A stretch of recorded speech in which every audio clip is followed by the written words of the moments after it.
Welcome to the Rising Entrepreneurs Podcast, where we feature top founders and entrepreneurs and their journey. Now, let's get started with the show. Dr. Jeremy Weiss here, founder of InspiredInsider.com, where I talk with inspirational entrepreneurs and leaders. Today is no different. I have Eric Evans. You can check out his companies at Pipes.AI and HyperTargetMarketing.com. Eric, before I formally introduce you, I always like to point out other episodes of the podcast people should check out. This is kind of like a combination, right? I have a top agency series, which Eric is. I have a top SaaS series, which Eric is. And I have an EO series, which Eric is. So, when you have these serial entrepreneurs, they fit into multiple categories. So a couple top agency episodes people can check out. I did one with Jason Swank. Jason Swank built up his agency to 8 figures and sold it. Then he started an agency group and helping agency owners. It's kind of the group he wished he had when he first started. And he also has been buying up agencies, which was interesting to hear the valuation space, the agency space. That's a good one in that realm. And the EO profile one, I had Rich Walker on. Rich Walker of EO Austin, amazing guys. He's got a great software. He really focuses on customer support and service, his podcast, so you can check him out. And Rusty Shelton was another one from EO Austin. And he's got a great story, Zilker Media. And then Matt Zalk of EO Tulsa was also a great story. From the SaaS side, I had one of the co-founders of Zapier on. That was a really interesting episode, how they built that up. And one of the co-founders of Pipedrive. Eric, when I first had them on, I think they had 10,000 customers. Now they have over 100,000 customers. So they've grown, quite a bit. So check out more on InspiredInsider.com. This episode is brought to you by Rise25. Rise25, we help businesses give to and connect to their dream relationships and partnerships. How do we do that? We do that by helping you run your podcast. We're an easy button for a company to launch and run a podcast. And we do the accountability, the strategy, and the full execution. And Eric, we call ourselves the magic elves that run in the background and make it look easy for the host so they can create amazing content, create amazing relationships, most importantly, focus on running their business. For me, the number one thing in my life is relationships. I'm always looking at ways on how to give to my best relationships. And I have really found no better way over the past decade to profile the people and the companies I most admire and share with the world what they're working on. So if you've thought about podcasting, you should. If you have questions, go to rise25.com or email us at support@rise25.com. I am super excited to introduce Eric Evans. He's the founder of both HyperTarget Marketing and Pipes.AI. HyperTarget Marketing is a performance marketing agency focused on legal. They've helped many different companies in legal, insurance, financial, all over the place. And we're going to dig into that because I think, Eric, you have a really interesting business model from an agency perspective. Also, Pipes.AI is a cutting-edge sales engagement platform that automates the process of connecting with customers and prospects as well. So before starting his own companies, he actually worked in Hollywood. He did special effects for blockbuster movies such as Pirates of the Caribbean. So Eric, thanks for joining me. Thanks for having me. Yeah, it's great to be here. You have a very interesting journey. And even early on, you've been doing this for a long time. I've watched videos of you from like 12 years ago. And even early on, you were building these sites that were producing like a couple $1,000s a month, which is pretty amazing at the time. We're going to get into that, but talk about HyperTarget Marketing first and what you do there. Yeah, absolutely. HyperTarget is an agency we've been around since 2009 as performance marketers.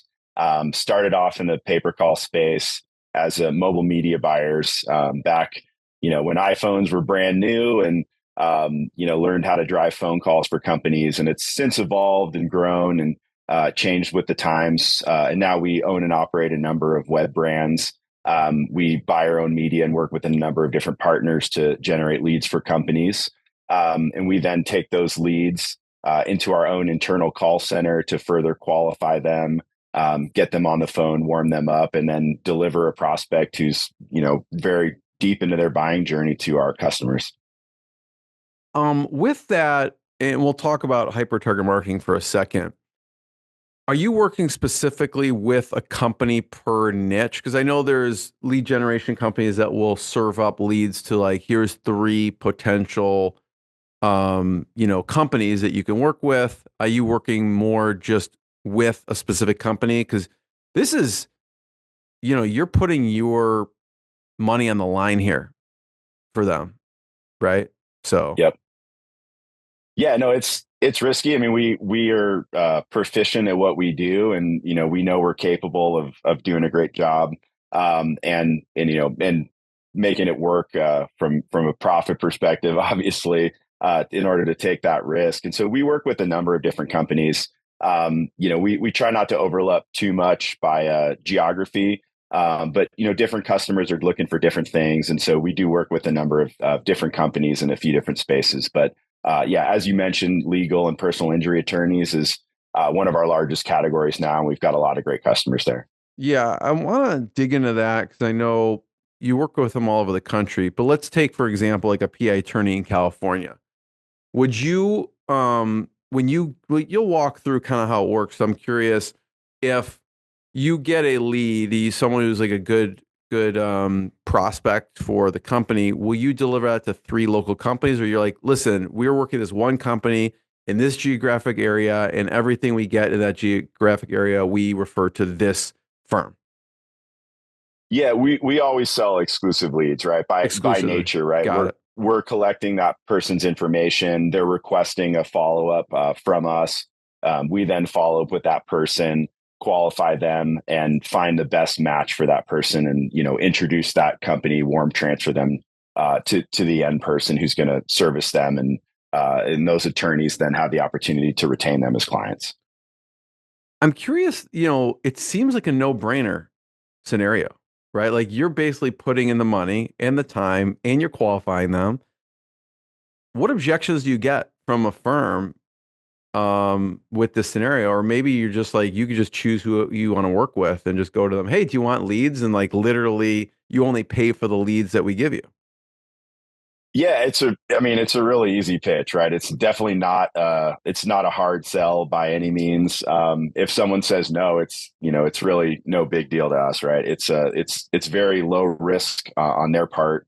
And we're providing a lot of value, putting a lot of work in to get those people there. I mean, the only objections we typically get are from people who just aren't familiar with buying leads from third parties and might have an internal marketing team that feels like rather than us coming in to supplement what they're doing and help them grow, that we're somehow competing with their internal marketing departments, that they can sometimes have some pushback to us. But at the end of the day, I mean, we're not competing with those teams. We're just providing additional value on top of whatever they're doing for their own brand.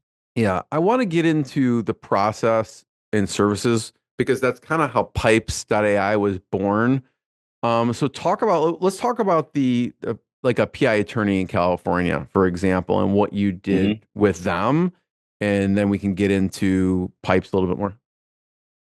Yeah, absolutely. I mean, in the attorney space, attorneys are good at providing legal services, right? They're not necessarily experts at marketing. And even if they are good at marketing, they're not necessarily experts at following up with people in a timely manner, or they get busy and don't have the staffing or resources to follow up on those leads. And so what we found, was happening is we were driving inbound calls for companies, or we were selling just leads. Like if someone had filled out a form and requested to be contacted by somebody, we would then sell that lead to somebody, and oftentimes we would get the feedback that they weren't able to get those people on the phone. And so they would come back to us and say, hey, these leads aren't quite working at the level that we were hoping. We're not able to get these people on the phone. And so we finally started digging in deeper and deeper over the years into why they weren't getting these people on the phone. And there's a number of different challenges that go into that, Maybe right? they weren't It's answering the phone. they weren't answering the phone, or they weren't following up in a timely manner, right? And so it's a direct downward graph from the time someone actually expresses interest and says, hey, I need to talk to somebody, I'd like to get a call from someone. If you don't follow up with that person in 5 minutes, the odds of that person answering the phone keep going down. And we found that people would get busy, and they might not call till the next day. And at which point that person's probably already found another competitor to work with or made some other phone calls, filled out some other forms. And so that's where we started putting more effort into doing that follow up ourselves, not just selling the leads, but saying, hey, we're going to generate this lead. And not only are we going to, get this person's information for you, we're actually going to get them on the phone, make sure their information is correct, make sure they meet all the criteria that we know you would ask once we get them on the phone, and kind of serve them up on a silver platter. And so they just need to make sure that they're ready to answer the phone. And so we solve those challenges in a, both a cost effective and efficient way, right? It can be expensive to hire resources to make outbound phone calls to follow up on these leads. And so that's where Pipes kind of came into the picture years later, of finding ways to automate that through SMS and AI to make sure that we're meeting those people right when they're interested, getting them on the phone, qualifying them, and getting them over in a way that's super efficient. I think, Eric, this is instructive, I think, for any business. So I want to go through the process a little bit, because it seems like the first step is, obviously you became masters at paid search. It sounds like there's some SEO as well. So do you build like custom pages for the company from like an SEO perspective as well, from a traffic perspective? Or like, what are all the ways that you, first of all, attract the person, the lead, just to even sign up? Yeah, so we own and operate our own web brands in a number of different verticals and industries, and drive traffic to our own websites that we can then optimize those consumer journeys, and get people through our own marketing funnels. And so we're handling all of that in-house through our own web properties.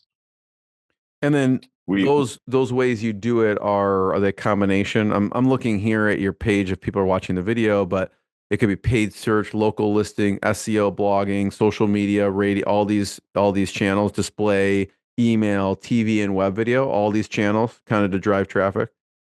Yeah, so we're buying traffic and media from a number of different channels and funneling them all through our own call center and websites.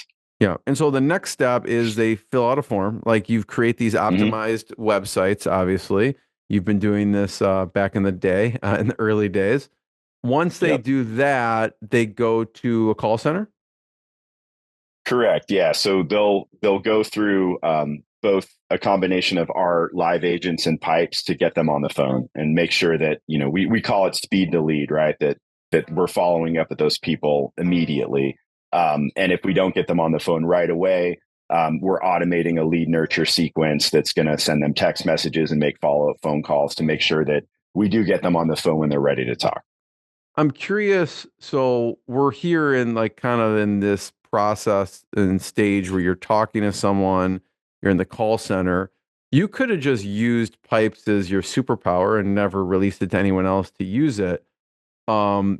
Because you're using this internally, right? Speed to lead. Yeah. Why did you decide to release it so that other people could use it too? It's kind of like a little bit of a secret sauce.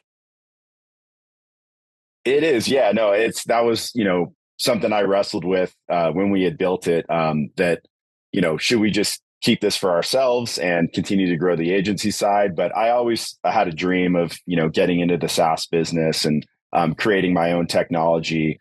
We were working with a lot of different systems to accomplish what we were doing at HyperTarget.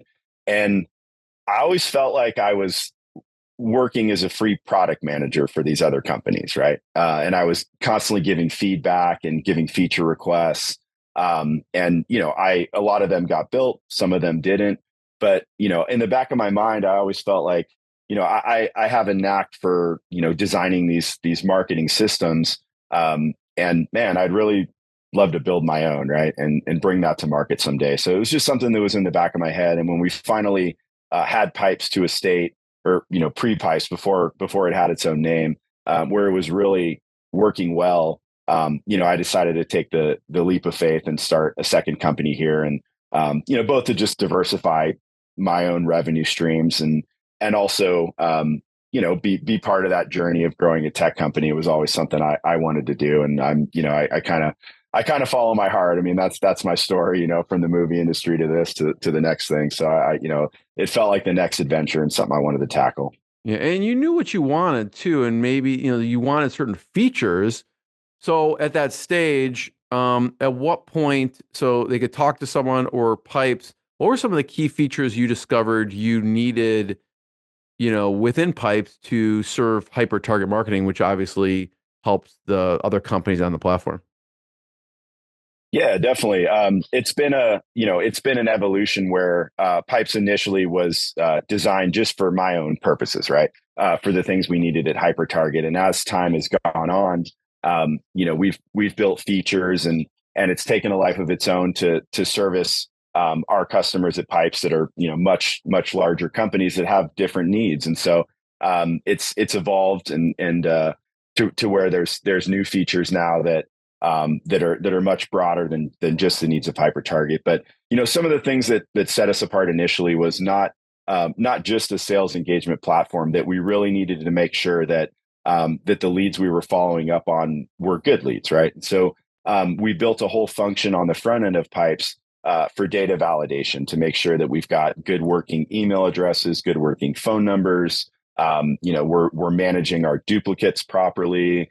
We're segmenting people into campaigns properly. We're making sure that people aren't on any kind of known spam lists or litigator lists and things like that. And so, to make sure that anybody that we're going to follow up with, that we've got the right information from the form they filled out.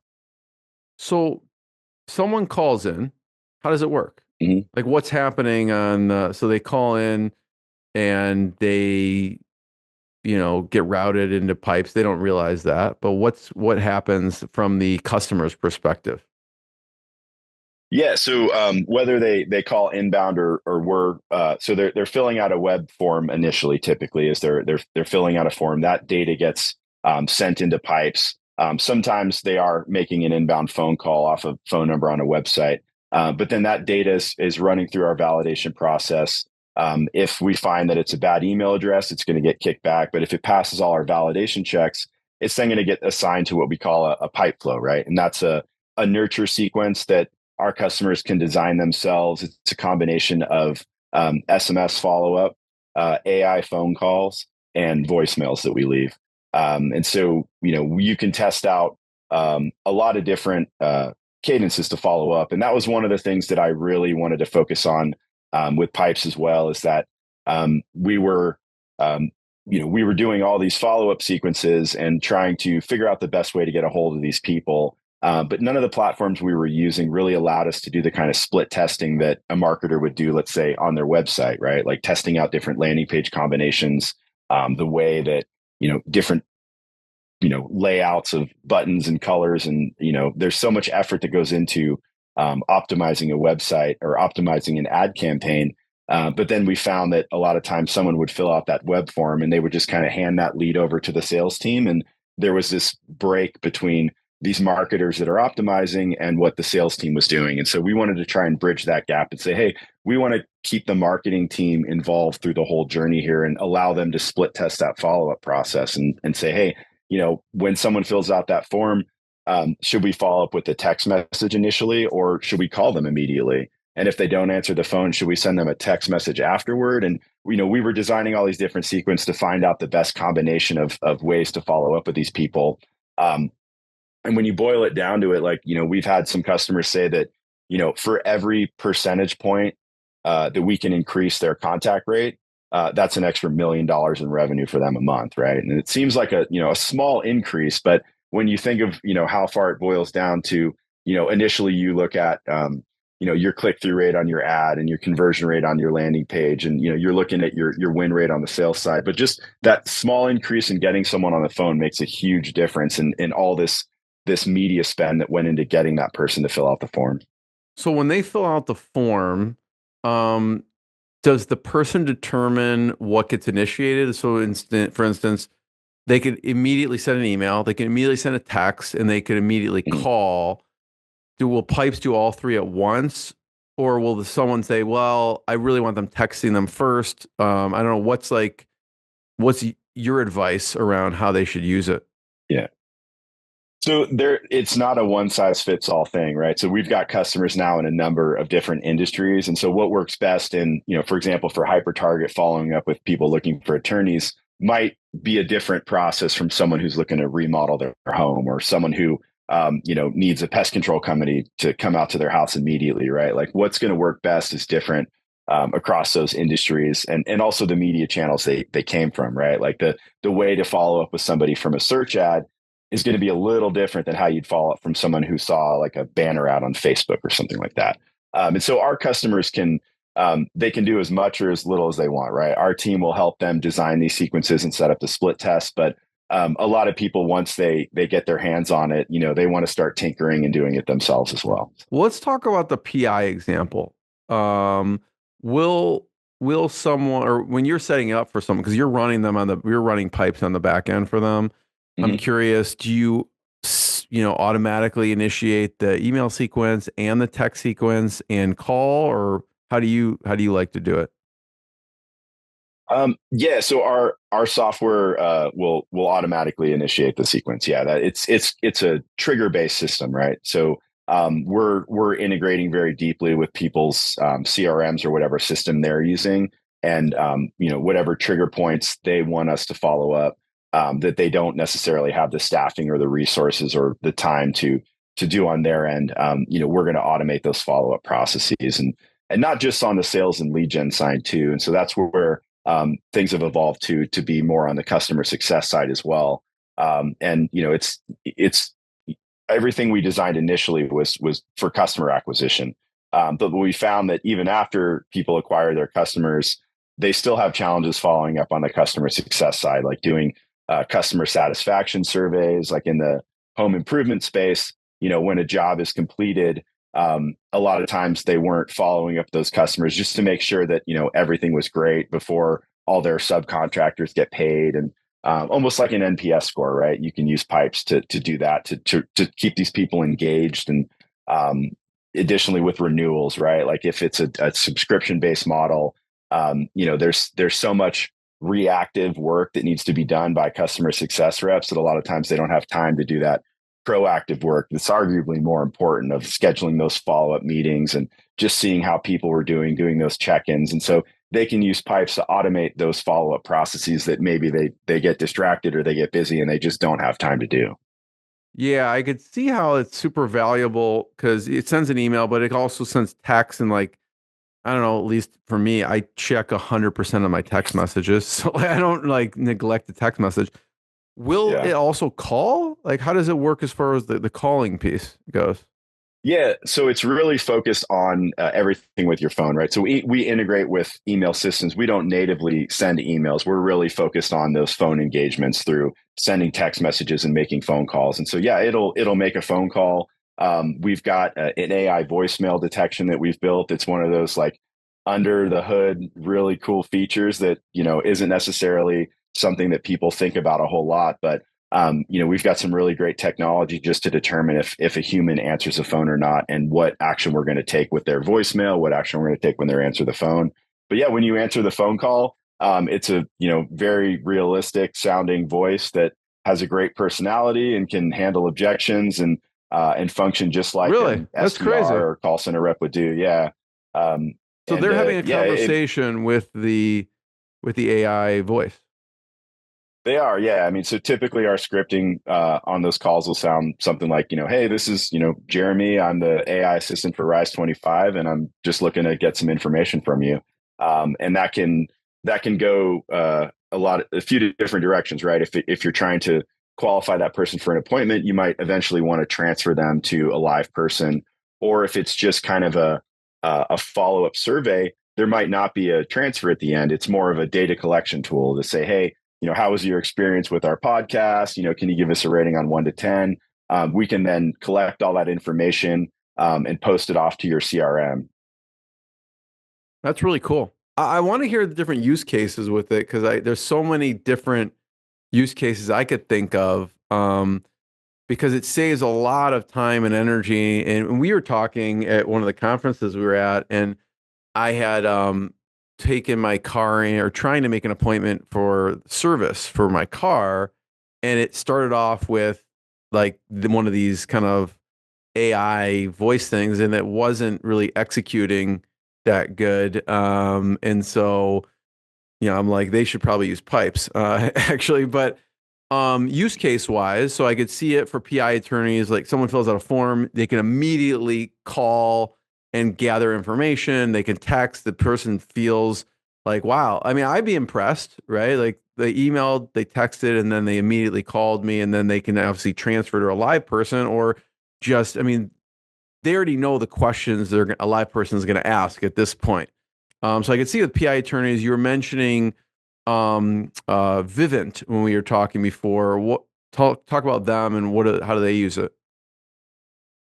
Yeah, so they've been using our software for a long time. One of our great customers, and they have their internal marketing teams that are running advertising all over the internet, and driving traffic to their websites. And they use us to handle that initial follow up process to make sure that they get those people on the phone in a timely manner, and basically change the experience for their own call center, right? To go from an outbound call center to an inbound call center, where one of the kind of uh, things that's hard to quantify is like the morale boosting effect that Pipes has for call centers, where they spend a lot of time chasing people oftentimes, and hitting voicemails or getting wrong numbers, or they finally get someone on the phone and they say they're not interested. And so there's so much horsepower that's put into just getting people on the phone to have good conversations. And Pipes kind of flips the scripts for those companies, where it's Pipes is doing that hard work on the front end, and they're just taking these inbound phone calls now that Pipes is able to send to them.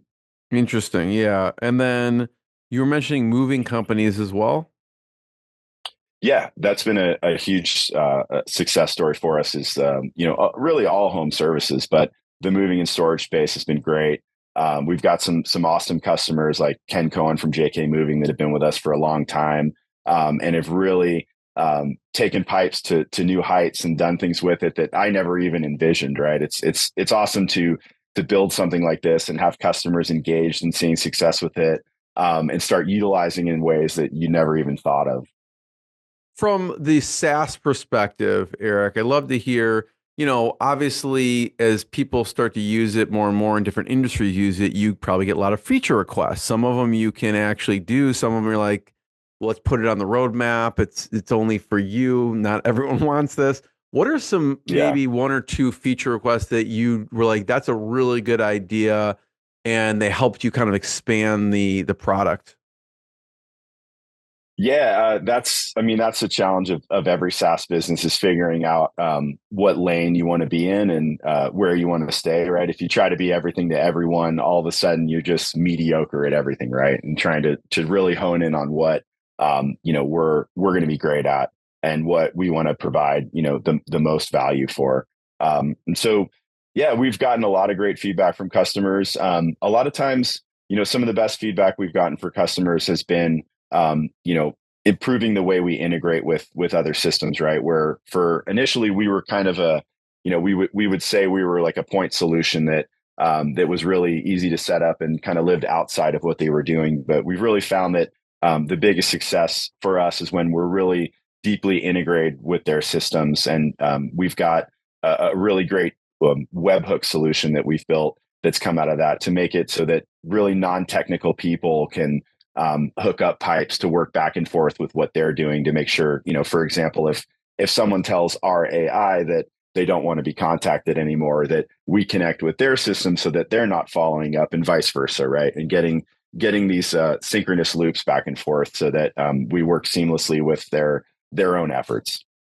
Yeah, I could see that, the different integrations people want, and then the communication between all the systems to make sure it works seamlessly. Um, Mm-hmm. what are some challenges, going in, that you've discovered, that if someone's like, the holy grail, I want a holy grail of a SaaS company. Obviously, there's a lot of, sometimes I've heard people talk about the grass is greener there, and there's still a lot of challenges, even though they accomplish the holy grail of having a SaaS company. What are some of the challenges that you wish you would have known before starting? Um, yeah, that's a great question.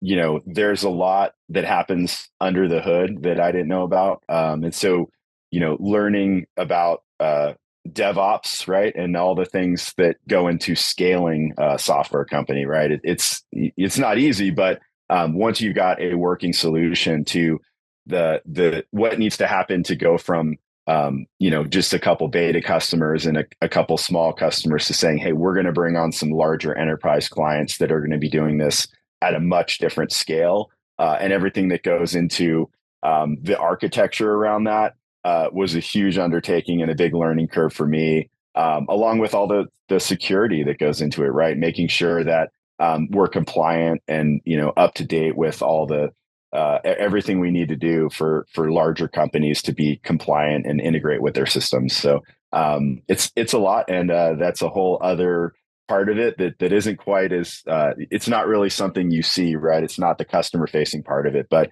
it was a big undertaking, and it's still part of our growth journey, is making sure that the infrastructure is rock solid. I'd love to hear, Eric, some resources, some of your favorite resources. The resources could be software, it could be tools, it could be books. Um, what are some favorite resources that have helped you on your journey? Yeah, I mean, I'm a huge fan of HubSpot these days. We use it ourselves when we're building some really cool integrations for pipes. One of the things that's going to be coming out soon is a native integration on the HubSpot marketplace to use pipes for your own data there. It's not quite ready yet, but it's something we're working on. So yeah, they've been a great ally and resource for us. Um, as far as books go, I mean, I'm really a big believer in growing teams and building culture properly. And so yeah, there's a handful of books that stand out in my mind. I mean, probably my favorite book is one called Five Dysfunctions of a Team by Patrick Lencioni. There's a lot of concepts in there that stuck with me, and it's just a great kind of story book. A similar vein is another one called Built to Sell. And I really like books that are kind of these simple stories to follow along with, as opposed to very uh, detailed kind of academic type books, right? Like there's a few books out there that just tell a great story, and it's easy to read. So Yeah, those are really good ones. I also like the Patrick Lencioni one because I think, if I remember, it's much shorter, so it's quick yeah, to get through. Um, and yeah, and yeah, Built to Sell is fantastic. I did have John Warlow on the podcast, so people can check that episode out with John, who awesome. wrote that, which is fantastic as well. What about mentors wise? And it could be colleagues too, like colleagues you learn from in EO. But who are some of your mentors? And we could talk about maybe some of the best advice or experience shares, we should say, that they gave you. Yeah, I mean, EO's been an amazing resource for me since I joined about, close to 4 years now. And just getting access to people who have been through it, you realize that a lot of your challenges are not unique, right? And so many businesses, despite industry, size, segment, whatever you want to call it, like there's so many of the same challenges that people face, and so yeah, it's been great. There's a gentleman named Nate Little, one of the advisors to our company, who's been a huge help for me in learning, how to operate our company better. What does he do? Um, What does his yeah, so company do? he actually had an exit a couple years ago and is now consulting with some businesses and starting his own new ventures. But he's someone who did it right. Started a company, built up a SaaS business, found his niche, and was able to have a successful exit. So Cool. it's great to learn from people who have done it, right? And that's one of the concepts of EO is experience sharing, right? Not just giving advice, but actually telling your story and just sharing your own experience. Nate Little is a good one. Who are some other maybe EO Austin people we could see? Here's Rich Walker here, Yep. Quick Forms, and he's got the Customer Wins podcast. Who are some of the other EO Austin people you've learned from? Oh man, there's a lot. Another gentleman named Jeff Carpenter has been a huge help for me. and a lot of guys in my forum, which I've had a great experience learning from them. Forrest Higdon and Donald Addington, a number of guys that we all have such different companies, but just seeing the struggles that they've gone through and the things that they've learned have helped me grow both as a person and in my businesses as well. Eric, I want to talk about team. You mentioned culture and team is really important to you. What are some of the things you do in Pipes and HyperTarget Marketing to help maintain and foster great culture? Yeah, it's evolved over the years.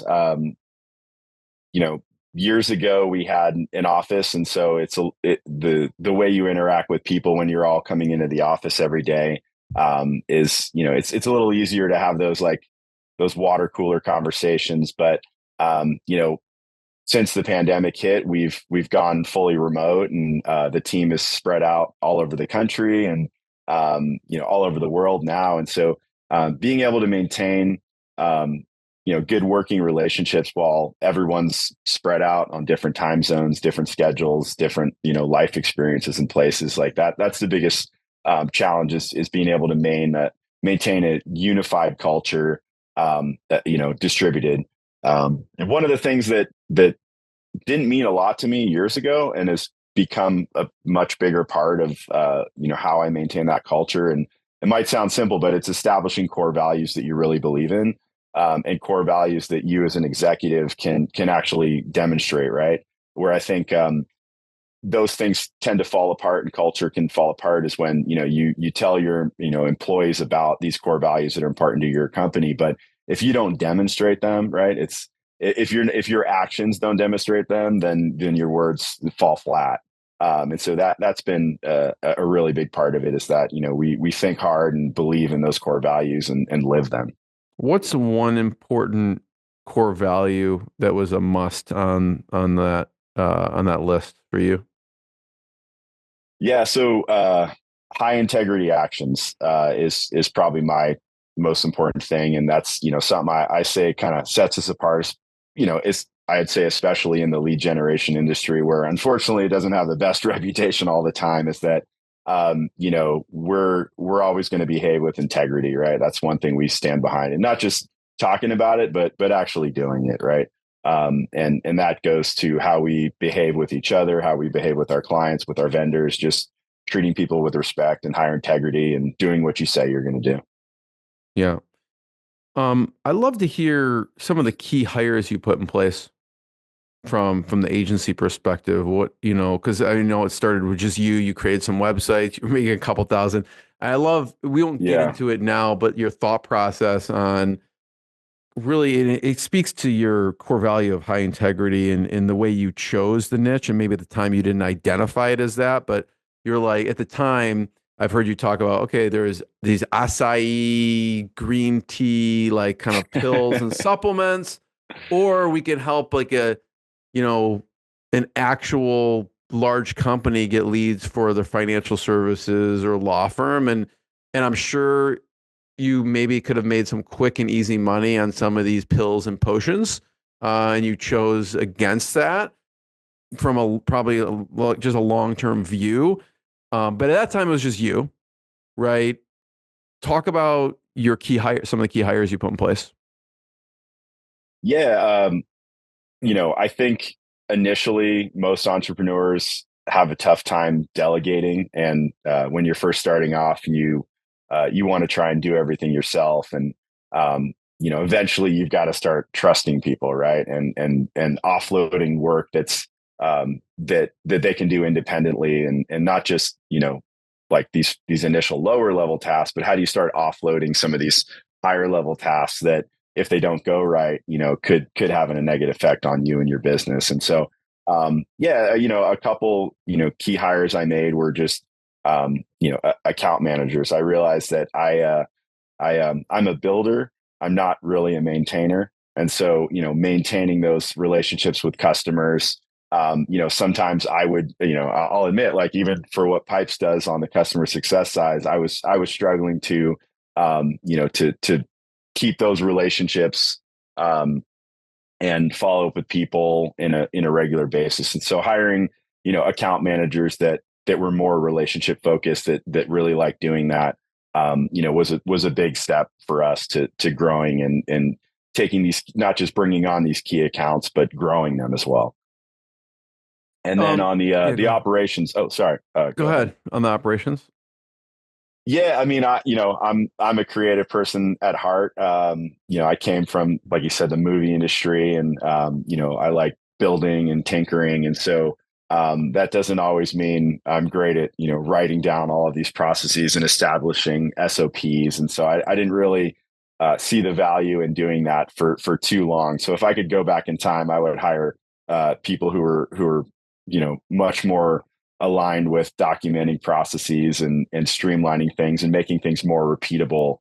They can kind of hone in on all these crazy ideas I have and create processes out of them. So that's probably the biggest, I would say if I could go back in time, I would hire ops people earlier before I realized I really needed it.